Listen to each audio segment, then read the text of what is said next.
Kwa niaba ya wachezaji wenzangu tupo vizuri kama alivyoongea mwalimu, na hakuna chingine ambacho tunawaahidi wana Dodoma zaidi ya kwenda kupambana kesho na kupata matokeo. Hadi mashabiki watarajie mchezo wa aina gani?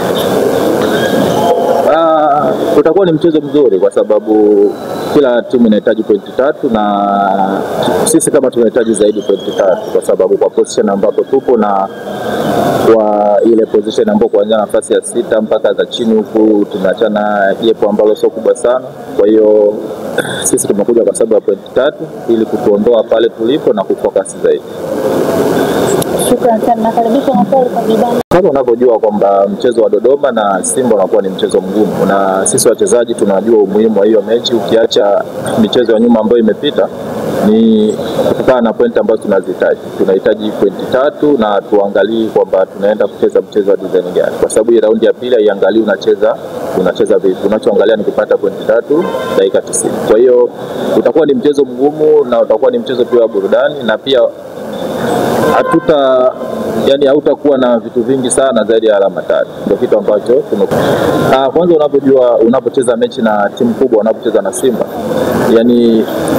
asilimia kubwa wachezaji wote wanajua umuhimu wa hizo mechi. Unajua mechi ndogo mara nyingi na kwa wachezaji unaweza kuwakumbusha, labda unaweza kudharau zile mechi, lakini inapokuwa mechi kubwa hakuna mchezaji ambaye unaweza kumwambia kitu gani afanye, kwa sababu ni mechi ambazo watu wengi wanaziangalia, ni mechi ambazo mchezaji anaweza kuonyesha ubora wake, ni mechi ambazo zinakuwa zina vitu vingi sana vizuri vya uwanjani.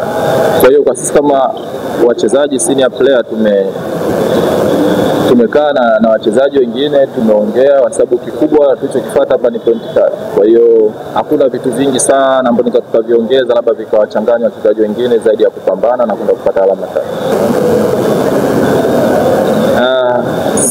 Sioni kama kuna kitu kikubwa sana cha kuongeza, kwa sababu siwezi kufikiria kwamba kesho wachezaji watafanya kitu gani. Wao wana mili mikubwa, wana mbinu na kila kitu. Tutaonana kesho baada ya dakika 90.